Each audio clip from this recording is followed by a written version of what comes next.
नमस्कार दोस्तों, स्वागत है आपका हमारे YouTube चैनल जीके ट्रैकर पे। देखिए फ्रेंड्स, आज के वीडियो में हम बात करेंगे जो हमारी एक सीरीज़ है सामान्य हिंदी शब्द भंडार रिवीजन सीरीज़, जिसमें हम आपका जो महत्वपूर्ण शब्द भंडार होता है उसको कवर करते हैं। एक ही वीडियो में हम इम्पॉर्टेंट पर्यायवाची शब्द, विलोम शब्द, वाक्यांश शब्द, इसके अलावा मुहावरे और तत्सम तद्भव शब्दों को कवर कर जाते हैं।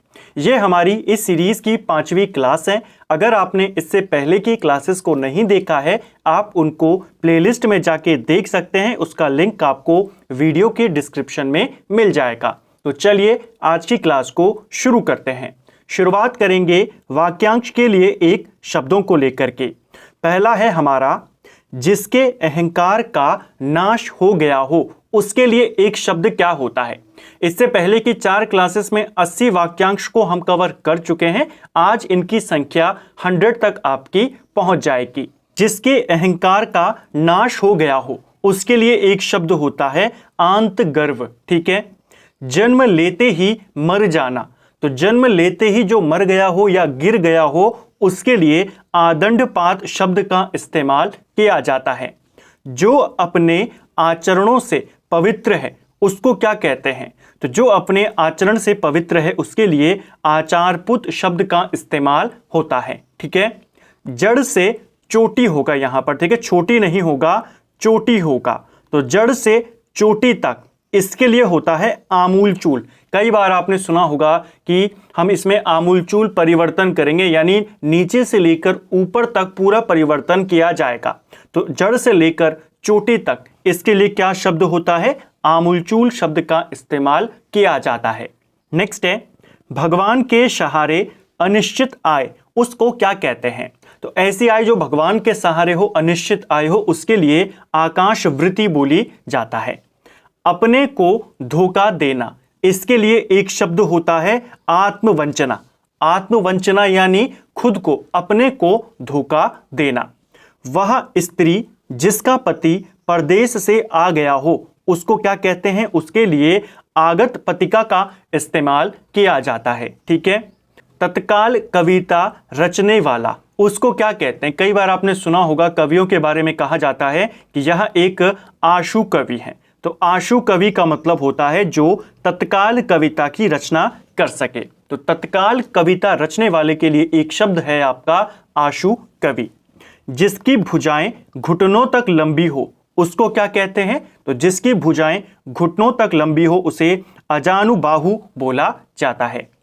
आदि से अंत तक के लिए एक शब्द क्या होगा, तो आदि से लेकर अंत तक इसको आधोपांत या आधांत बोला जाता है। दक्षिण से पूर्व के बीच की दिशा, तो देखिए दक्षिण और पूर्व इन दोनों दिशाओं के बीच की जो दिशा होती है उसको आग्नेय कोण कहते हैं, और उत्तर और पूर्व के बीच की जो दिशा होती है उसको ईशान्य या ईशान कहते हैं। ये क्वेश्चन आपके बन सकते हैं। नेक्स्ट है, निरंतर, यहां पर सामवेद होगा। सामवेद के मंत्रों का गान करने वाला, उसको क्या कहते हैं, तो सामवेद के मंत्रों का जो गान करता है उसको उद्गाता बोला जाता है या उद्धृत उसको बोला जाता है। जैसे ऋग्वेद के मंत्रों का जो उच्चारण करता है उसको क्या कहते हैं, होर्त कहते हैं। ठीक है। किन्हीं घटनाओं का कालक्रम से किया गया यथा तथ्य वर्णन, उसको क्या कहते हैं, तो किसी भी घटनाओं का अगर हम कालक्रम रूप से वर्णन करते हैं उसको इतिवृत्त बोला जाता है। कोई काम करने के लिए मन में होने वाला विचार या उद्देश्य, उसको क्या कहते हैं, तो कोई काम करने के लिए मन में जो विचार आता है या उद्देश्य होता है उसको इप्सा बोला जाता है। पर्वत के पास की भूमि या पर्वत के नीचे की जो तलहटी वाली भूमि होती है, जैसे आपका ये ऊंचा पर्वत है, इसके नजदीक की जो ये आपकी तलहटी वाली भूमि है, इसको क्या कहते हैं, इसे उपतयका बोला जाता है। वह सामग्री जिससे कोई पदार्थ बना हो, तो वह सामग्री कहलाती है आपकी अपादान। नहीं हो सकने वाला, तो जो ना हो सकने वाला हो उसे अशक्य बोला जाता है। जो छाती के बल चलता हो, जैसे जो रेंगने वाले जीव होते हैं जिसमें आपका सांप हो गया, मगरमच्छ हो गया, ये जो छाती के बल चलते हैं इनको बोला जाता है उरग। ऋण देने वाला व्यक्ति, इसको क्या कहते हैं? तो ऋण देने वाले व्यक्ति को उत्तमण बोला जाता है। ठीक है, ऋण देने वाला व्यक्ति यानी उत्तम अण इसको कहते हैं। ठीक है, तो ये हमारे 20 यहां पर हमने वाक्यांश के लिए एक शब्दों को देखा। 5 क्लासेस में 100 वाक्यांशों को जो एकदम आपके सिलेक्टेड थे, एग्जाम ओरिएंटेड, उनको हम कवर कर चुके। अब चलेंगे हमारे दूसरे सेगमेंट मुहावरे और लोकोक्तियों के बारे में। पहली मुहावरा है हमारा कागजी घोड़े दौड़ाना। इसका क्या मतलब हुआ? तो कागजी घोड़े दौड़ाने का मतलब होता है व्यर्थ की लिखा पढ़ी करना। ठीक है, कागजी घोड़े दौड़ाना, व्यर्थ की लिखा पढ़ी करना। कागज काले करना, इसका क्या मतलब हुआ? इसका मतलब भी वही है, व्यर्थ लिखना, फालतू में लिखना, व्यर्थ का लिखना यानी कागज काले करना। दिल बैठ जाना, इसका क्या मतलब हुआ? दिल बैठ जाना, अत्यधिक घबरा जाना। खेत रहना, ये बहुत बार आता है, थोड़ा नाम से हटकर है तो काफी इंपॉर्टेंट ये बन जाता है। खेत रहने का मतलब है युद्ध में मारा जाना, शहीद हो जाना। ठीक है, तो खेत रहने का मतलब क्या हुआ? शहीद हो जाना। ठीक है, आंधी के आम, इसका क्या मतलब हुआ? आंधी के आम सामयिक लाभ को बोला जाता है, यानी ऐसा लाभ जो क्षण भर के लिए होगा, जो मुफ्त में होगा, ऐसी चीज जो आसानी से मिल जाए, सस्ती वस्तु, मुफ्त की वस्तु, उसके लिए कहते हैं आंधी के आम। ठीक है, खीसे निपोरना, इसका क्या मतलब हुआ? खीसे निपरोना, इसका मतलब होता है गिड़गिड़ाकर मांगना। ठीक है, 9 दिन चले 2.5 कोस, इसको क्या कहते हैं? इसका अर्थ है सुस्ती से कार्य करना या सुस्त काम करना। इसके लिए क्या मुहावरा है? 9 दिन चले 2.5 कोस। खुदा गंजे को नाखून ना दे, इस लोकोक्ति का क्या मतलब हुआ? इसका मतलब हुआ अत्याचारी को शक्ति नहीं मिलनी चाहिए। कभी गाड़ी नाव पर, कभी नाव गाड़ी पर, इसका अर्थ होता है एक दूसरे की सहायता करना। ठीक है, उड़ती चिड़िया के पंख गिनना, ये कई बार आता है, हमने भी इसको प्रीवियस वीडियोस में हमारी कवर किया था। उड़ती चिड़िया के पंख गिनना यानी अत्यंत चतुर होना। और एक था आपका इसी से मिलता जुलता उड़ती चिड़िया पहचानना, उसका क्या मतलब हुआ? उसका मतलब होता है मन की बात जानना। ठीक है, नक्कार खाने में तूती की आवाज, इसका क्या अर्थ है? इसका मतलब है समर्थ व्यक्ति के सामने असमर्थ व्यक्ति का प्रभाव नहीं पड़ता। ठीक है, अगला है आंख के अंधे का नाम नयन सुख, इसका क्या अर्थ हुआ? गुणों के विरुद्ध नाम होना। ठीक है, तो गुणों के विरुद्ध नाम होने के लिए आपका एक लोकोक्ति का इस्तेमाल होता है, आंख के अंधे का नाम नयन सुख। कलम तोड़ना, इस मुहावरे का क्या अर्थ है? कलम तोड़ना, बहुत सुंदर लिखना। ठीक है, कोई उक्त पंक्ति लिख लेना, काफी अच्छी लाइन लिख लेना, उसको कहते हैं कलम तोड़ना। आगा पीछा करना, इसका क्या मतलब हुआ? इसका मतलब होता है हिचकिचाना। अंडे का शहजादा, बहुत बार आता है, अनुभवहीन व्यक्ति के लिए अंडे का शहजादा जो मुहावरा है उसका इस्तेमाल किया जाता है। 100 सयाने एक मत, इसका क्या अर्थ है? 100 सयाने एक मत यानी बुद्धिमानों के विचार एक से होते हैं। ठीक है, पर उपदेश कुशल बहुतेरे, इसका क्या अर्थ है? पर उपदेश कुशल बहुतेरे, दूसरों को उपदेश देने में सब चतुर होते हैं, दूसरों को उपदेश देना सबको आसान लगता है। ठीक है, पर उपदेश कुशल बहुतेरे। भई गति सांप छचुंदर कैरी, इसका क्या मतलब हुआ? दुविधा में पड़ जाना, दुविधा में पड़ जाने के लिए इस मुहावरे का इस्तेमाल किया जाता है। कान काटना, इसका क्या मतलब हुआ? बहुत चतुर होना या फिर पराजित करना, दोनों इसके अर्थ माने जाते हैं। कांट की हांडी केवल एक बार चढ़ती है, इसका क्या अर्थ हुआ? तो कई बार अब इस मुहावरे को भी सुनते होंगे, कांट की हांडी केवल एक बार चढ़ती है, यानी जो कपटपूर्ण व्यवहार होता है एक ही बार चलता है, बार बार नहीं चलता। तो कांट की हांडी केवल एक ही बार चढ़ती है। तो ये थे हमारे 20 इंपॉर्टेंट लोकोक्तियां, मुहावरे, जिनको हमने कवर किया। अब हमारा जो टोटल हो गया है शब्द भंडार में इनका, वो भी 100 हो गया है। अब चलेंगे हमारे तीसरे सेगमेंट तत्सम तद्भव शब्दों की तरफ। पहला हमारा जो तत्सम शब्द है उलूक, उलूक का तद्भव क्या है? तो उलूक अब उल्लू लिखा जाता है। उद्वर्तन, इसका क्या तद्भव है? इसका तद्भव है उपटन। ठीक है, क्वेश्चन आएगा, बताइए उपटन किसका तद्भव है? आप बताएंगे उद्वर्तन का है। उज्ज्वल, ये क्वेश्चन आपको बहुत बार आता है, उज्ज्वल शब्द हिंदी में देखने को मिलता है, शुद्ध वर्तनी में बहुत बार आता है। तो याद कर लेना, उज्ज्वल में जो दोनों जा होते हैं दोनों के दोनों आधे आधे होते हैं, ठीक है, पूरा जा इसमें नहीं होता। उज्ज्वल इसका जो तद्भव होता है वो आपका उजाला होता है, ठीक है। उज्ज्वल कैसा शब्द है? तत्सम शब्द है, इसका तद्भव क्या होता है? उजाला। इसी प्रकार उत्साह कैसा शब्द है? तत्सम शब्द है, इसका तद्भव होता है उत्साह। उपयुक्त ये कैसा शब्द है? ये भी तत्सम शब्द है, इसका जो तद्भव होता है वो उपरोक्त होता है, ठीक है। 29 इसका जो तद्भव है वो आपका 29 होता है। उष्ट्र ये कैसा शब्द है? तत्सम शब्द है, इसका तद्भव होता है ऊंट। उपाध्याय ये कैसा शब्द है? सीधा दे देगा, बताइए उपाध्याय कैसा शब्द है? यह एक तत्सम शब्द है और इसका तद्भव ओझा होता है, ठीक है।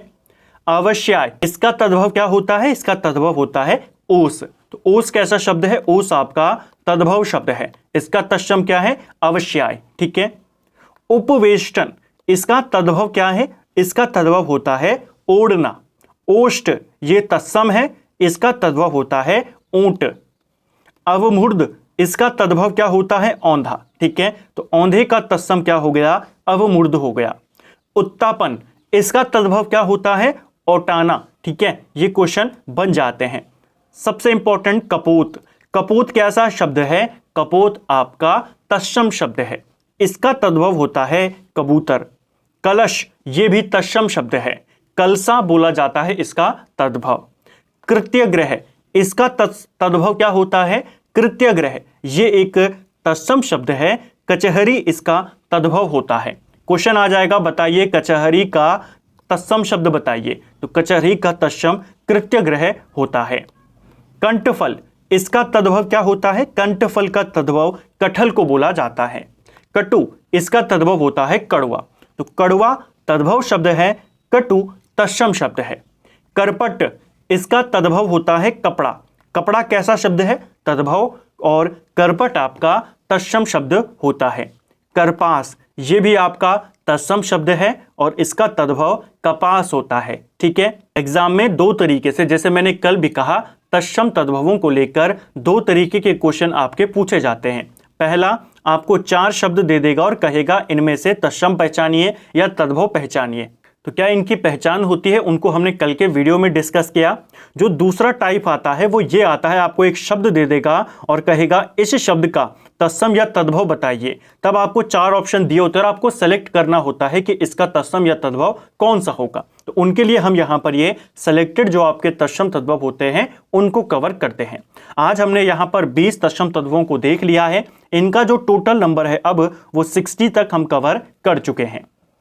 अब चलेंगे हमारे चौथे सेगमेंट पर्यायवाची शब्दों की तरफ।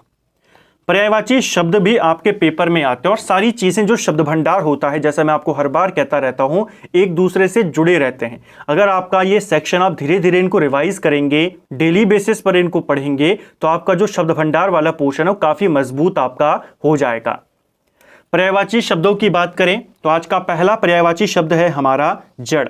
जड़ के पर्यायवाची शब्द कौन कौन से होते हैं? जड़ का होता है आपका स्थावर, अचर, अचेतन, प्राण रहित, निर्जीव, ठीक है। बाकी तो आपके ये तीनों का मतलब एक ही हो गया, इजीली आप बता देंगे।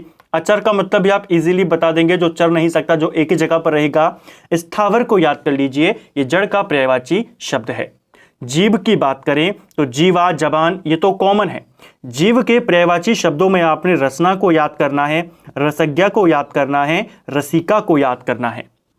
जल की बात करें तो जल के पर्यायवाची शब्द होता है अंबु, उदक, आब, वारी, पय, सलील, तोय, अमृत। ये सब किसके पर्यायवाची शब्द हैं? जल के, पानी के पर्यायवाची शब्द हैं। याद किस किस को करना है? देखिए, तोय हो गया, सलील हो गया, वारी हो गया, अंबु और उदक, इनको आपने याद रखना है। झूठ की बात करें, झूठ के पर्यायवाची शब्द होता है अनृत, मृषा, असत्य, ठीक है। तो असत्य तो कॉमन है, अनृत और मृषा को यहां पर याद कर लीजिए। ये इसका अर्थ क्या होता है? इसका मतलब होता है झूठ। अनृत का मतलब क्या होता है? इसका मतलब भी होता है झूठ। झरना, इसके लिए कौन कौन से पर्यायवाची शब्द हैं? तो झरने के लिए होता है निर्झर, उत्स, सोता, स्रोत। ठीक है, ये दो तो आप झरने से लिंक कर जाएंगे, इन दो को याद कर लीजिए, निर्झर और उत्स। उत्स यानी झरना, निर्झर यानी झरना। झंडे की बात करें तो झंडे के पर्यायवाची शब्द होते हैं आपके केतु, निशान या पताका। तालाब की बात करें पुष्कर, शर, सरसी, तड़ाग और पद्माकार। ये सारे के सारे पर्यायवाची शब्द किसके हैं? तालाब के होते हैं। तर्कश की बात करते हैं, तर्कश का पर्यायवाची शब्द उपासंग होता है, निशंग होता है, तुड़ीर होता है, तुणी होता है और तूण होता है। तो तूण, तुणी, तुणीर, इनको यहां से याद कर लीजिए। तर्कस में आपको इन दोनों को याद करना है मेन, उपासंग और निशंग। तोता, इसके पर्यायवाची शब्द कौन कौन से होते हैं? तोते का होता है सुआ, कीर, सुग्गा, दाड़िम प्रिया, ये वाला इंपॉर्टेंट है, दाड़िम प्रिया। रक्ततुंड, ठीक है, यहां पर आपका रक्ततुंड लिखा गया है, इसको याद कर लीजिए। और शुक, तो शुक जो पर्यायवाची शब्द है वो तोते का है, और जो सुनक होता है वो आपके कुत्ते का होता है, इसको आपने याद करना है। ठीक है, शुक किसका है? तोते का है। तांबे की बात करें, तांबे के पर्यायवाची शब्द आते हैं आपके रक्त धातु, इसके अलावा तामा या ताम्रक। ठीक है, थकान की बात करें तो क्लांत और श्रांति। श्रांति यानी थकान, क्लांत यानी थकान। दांत की बात करें तो दांत के लिए रद, रदन, दर्शन आता है और साथ में द्विज आता है। देवता की बात करें तो देवता का होता है विभुद, त्रिदश, अजर, सुर, इनको याद कर लीजिए। ठीक है, लास्ट के दो तो आप इजीली लिंक कर जाएंगे देवताओं से, शुरुआत के दो याद कर लीजिए, त्रिदश और विभुद। किसके पर्यायवाची शब्द हैं? देवता के पर्यायवाची शब्द हैं। द्रव्य की बात करें, द्रव्य में आपकी संपदा, विभूति, समृद्धि, संपत्ति, ये सारे इसके पर्यायवाची शब्द हैं। दुख की बात करें तो दुख में आपका क्लेश होता है, विषाद हो गया, खेद हो गया, यंत्रणा हो गया, व्यथा, शोभ और संताप, ये सब किसके पर्यायवाची हैं? दुख के पर्यायवाची शब्द हैं। देह की बात करते हैं, शरीर कॉमन है इसलिए मैंने यहां पर नहीं लिया उसे। इसके अलावा घट, विग्रह, वपु, घात। वपु और घट को याद कर लीजिए, ये काफी इंपॉर्टेंट है। ठीक है, पेपर में पूछे गए हैं। तो ये किसके होते हैं? घट यानी देह, वपु यानी देह, गात यानी देह। ठीक है, विग्रह यानी देह। दिन की बात करें तो दिन में होता है आपका वासर, दिवा या वार। दिवस भी होता है लेकिन वो कॉमन है, आप लिंक कर जाएंगे।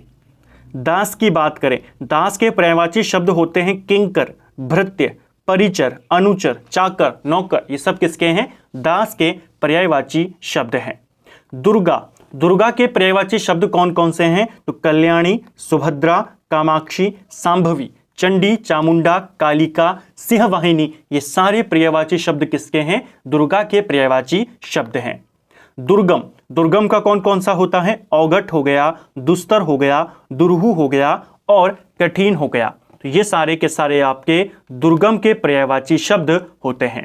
तो दुर्हु यानी इसका मतलब भी क्या है? दुर्गम हो गया। दुस्तर यानी दुर्गम हो गया। औघट यानी दुर्गम हो गया। तो इन सब का अर्थ भी सेम है। जब आप इनको इस तरीके से एक बार में कवर करेंगे कि आप एक बार में जब इनको पढ़ें तो ऐसे में याद कर लीजिए, किंकर दास का पर्यायवाची ये मत याद कर लीजिए, ऐसे में याद कर लीजिए किंकर यानी नौकर, भृत्य यानी नौकर, परिचर यानी नौकर, अनुचर यानी नौकर। तो आपको याद हो जाएगा कि ये सारे अर्थ किसके हैं? नौकर, दास, चाकर के लिए इस्तेमाल इनका होता है। ठीक है, तो ये थे हमारे 20 इंपॉर्टेंट पर्यायवाची शब्द जिनको हमने यहां पर कवर किया। अब हम चलेंगे हमारे 5वें सेगमेंट विलोम शब्दों की तरफ। आज का हमारा पहला विलोम शब्द है गृहित। गृहित का विलोम शब्द होता है व्यक्त करना। ठीक है, गुरुत्व, गुरुत्व का विलोम शब्द क्या होता है? गुरुत्व का विलोम होता है लघुत्व। गुरुत्व यानी बड़ा होने की अवस्था, लघुत्व यानी छोटा होने की अवस्था। गूढ़, कल भी हमने देखा था पर्यायवाची शब्दों में आया था। आपको याद होगा जब हमने गुप्त शब्द के पर्यायवाची शब्दों को देखा था कि अप्रकट होता है, गूढ़ होता है, प्रच्छन्न होता है। तो जैसा मैंने कहा चीजें लिंक होती हैं। तो गूढ़ से आपको पता है इसका मतलब होता है कोई गुप्त चीज, कोई अप्रकट चीज। तो इसका विलोम शब्द क्या हो जाएगा? प्रकट।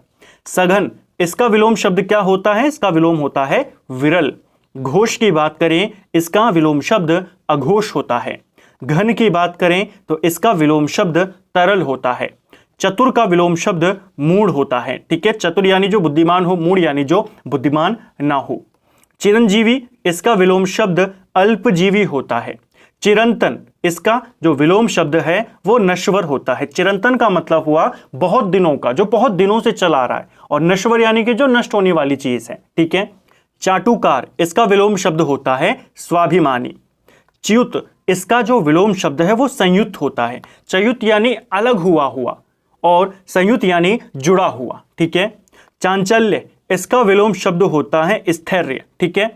चांचल्य यानी जिसमें चंचलता का भाव हो, स्थैर्य यानी जिसमें स्थिरता का भाव हो। छिन्न का विलोम शब्द होता है संलग्न। छादन का विलोम शब्द होता है प्रकाश। ज्योति का हो जाएगा तम, और हमने इसको पर्यायवाची में भी देखा था, तम तिमिर ये सब किसके होते हैं? अंधेरे के होते हैं। ज्योति किसका होता है? प्रकाश का होता है। तो वहीं से आप इसको लिंक कर जाएंगे। जारज, औरस, कल हमने देखा था औरस का विलोम शब्द क्या होता है? दत्तक होता है। ठीक है। और औरस का विलोम शब्द जारज भी होता है। ठीक है। औरस यानी खुद की स्त्री से उत्पन्न हुआ पुत्र या पुत्री, और जारज यानी दत्तक पुत्र, यानी कि जो गोद लिया हुआ हो। ठीक है। जागृत, इसका विलोम शब्द होता है सुषुप्त। जागृत यानी जागने की अवस्था, और सुषुप्त यानी सोए रहने की अवस्था। जर्जर का विलोम शब्द होता है दृढ़। जनाकीर्ण, जनाकीर्ण का मतलब होता है अत्यधिक घनी आबादी वाला क्षेत्र। जनहीन यानी कि आबादी रहित क्षेत्र। जंगम, जंगम का विलोम शब्द होता है स्थावर। जंगम यानी जो चल सकता है, और स्थावर यानी जो स्थिर रहेगा, जो चल नहीं सकता। ठीक है। तो जंगम का विलोम शब्द क्या हो जाएगा? स्थावर। तो ये थे हमारे विलोम शब्द जो हमने देखा। इनके अर्थ भी आपको पता चल जाते हैं कि जंगम का क्या हो गया? जो चल सकता है। जनाकीर्ण का क्या हो गया? जहां पर आबादी काफी ज्यादा है। ठीक है। जर्जर का आप मतलब जानते हैं काफी कमजोर हालत में। दृढ़ का मतलब काफी मजबूत हालत में। जागृत जागने वाला, सुसुप्त सोने वाला। जारज यानी दत्तक, और औरस यानी अपना। इस तरीके से आपका जो शब्द भंडार होता है, इनका जो कॉन्सेप्ट होता है, समझ होती है, वो सब आपकी धीरे धीरे विकसित होती जाती है जैसे जैसे आप इनको कवर करते जाते हैं। 5 क्लासेस हमारी शब्द भंडार की कवर हो चुकी हैं। इसमें हमने 100 वाक्यांशों को देखा, 100 पर्यायवाची शब्दों को देखा, 100 विलोम शब्द और 100 मुहावरों को कवर कर चुके हैं। साथ में 60 तत्सम तद्भव शब्दों को भी कवर कर चुके हैं। कोशिश कर रहे हैं कि जल्द इसमें पत्र पत्रिका वाले को भी इंक्लूड किया जाए, और साथ में आपका जो साहित्य वाला पोर्शन है उसके जो इंपॉर्टेंट क्वेश्चन है। वैसे साहित्य वाले पोर्शन को हम 2 वीडियो में 23 लेखकों को डिटेल में कवर कर चुके हैं, लेकिन कोशिश करेंगे उनको भी इस वीडियो के साथ साथ जल्द इस सीरीज में इंक्लूड करें, और साथ में उनका रिवाइज यहां पर कर सकें। उम्मीद करता हूं आपको आज का वीडियो पसंद आया होगा। अगर आपको ये वीडियो पसंद आया है तो वीडियो को लाइक करें। अगर आप चैनल पर पहली बार आए हैं, चैनल को सब्सक्राइब करें, अपने दोस्तों के साथ शेयर करें। वीडियो आपको कैसा लगा कमेंट बॉक्स में हमें ज़रूर बताएं। Thank you friends.